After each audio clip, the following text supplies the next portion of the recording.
धारा सबका कल्याण हो। आप देख रहे हैं एच सीरीज भक्ति धारा। जय श्री राम श्रोताओं, आज आपको मैं गरुड़ पुराण के अंतर्गत लाइव भीमा एकादशी व्रत एवं महात्म्य तथा पूजन विधि की कथा सुना रहा हूँ। तो सुनिए। श्री ब्रह्मा जी ने कहा, प्राचीन काल में माघ मास के शुक्ल पक्ष में अस्थान नक्षत्र से युक्त एक एकादशी का व्रत भी भीम ने किया था, इसलिए इस एकादशी को भीम एकादशी कहा जाता है। ये आश्चर्य की मात्र इसी एकादशी व्रत करने से भीमसेन पितृऋण से मुक्त हो गए थे। प्राणियों के पुण्य की अभिवृद्धि करने वाला भीमा द्वादशी तिथि भीमसेन के नाम से ही प्रसिद्ध भी है। ये तिथि जो बिना अस्थान नक्षत्र के संयोग से ही ब्रह्म हत्यादि पापों का विनाश कर देती है।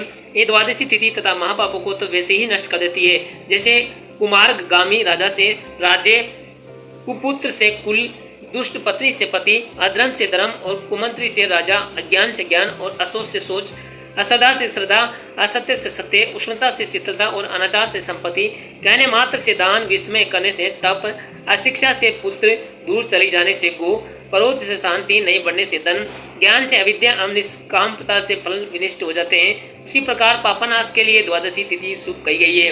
ब्रह्महत्या, सुरापान, सुवर्ण चोरी तथा गुरु पत्नी गमन, ये महापातक मनुष्य में यदि एक साथ उत्पन्न हो जाए तो इनको त्रिपुष्कर तीर्थ भी नष्ट नहीं कर सकते, किंतु ये द्वादशी उस समस्त पाप समूह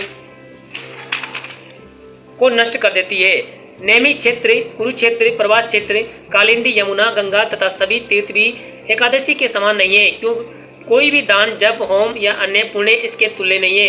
यदि एक और पृथ्वी के दान का सत्य कर्म रखकर दूसरी ओर भगवान हरि की इस पवित्र एकादशी तिथि की तुलना की जाए तो भी यही एक महा पुण्यशालिनी एकादशी तिथि सर्वश्रेष्ठ सिद्ध होती है। इस व्रत में भगवान वराहदेव की स्वर्ण प्रतिमा बनाकर नए ताम्र पात्र में घटक के ऊपर स्थापित करना चाहिए।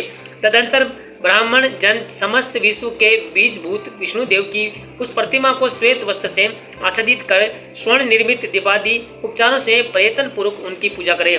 ओम वराहाय नमः, इस मंत्र से उन विष्णु के चरण कमलों की पूजा करें। ओम करो करते नमः, इस मंत्र से उनके कटी प्रदेश का पूजन करें। तदंतर ओम गंभीर घोषाय नमः, इस मंत्र से उनकी नाभि की पूजा करें। ओम श्री वत्स धारिणे नमः, इस मंत्र से उनके वक्ष स्थल का पूजन करें। उसके बाद ओम सहस्राश्री से नमः, इस मंत्र से उन विष्णु भगवान की भुजाओं की पूजा करके भक्त ओम सर्वेश्वराय नमः, इस मंत्र से उन देव के ग्रीवा भाग की पूजा करनी चाहिए। तदंतर वर्ती ओम सर्वतमने नमः, इस मंत्र से मुक्ति ओम प्रभवाय नमः, इस मंत्र से हरि के ललाट भाग की पूजा करें। ओम सत्य मयूखाय नमः, इस मंत्र से उन चक्रधारी हरि की केसरारसी की विधिवत पूजा करनी चाहिए।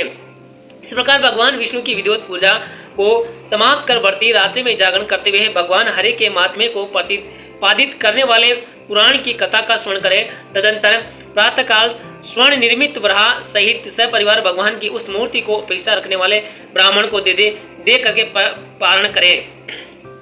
इस विधि विधान से व्रत करने से मनुष्य पुनः माता के गर्भ से उत्पन्न होकर स्तन का दूध नहीं पान करता, अतः वह पूर्व जन्म से मुक्त हो जाता है।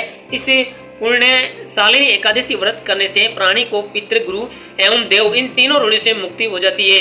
यह व्रत सभी व्रतों का आदि स्थान है। इस व्रत को करके मनुष्य अपने समस्त मनोवांछित फलों को प्राप्त करने में सफल हो जाता है। जय श्री राम। श्रोताओं,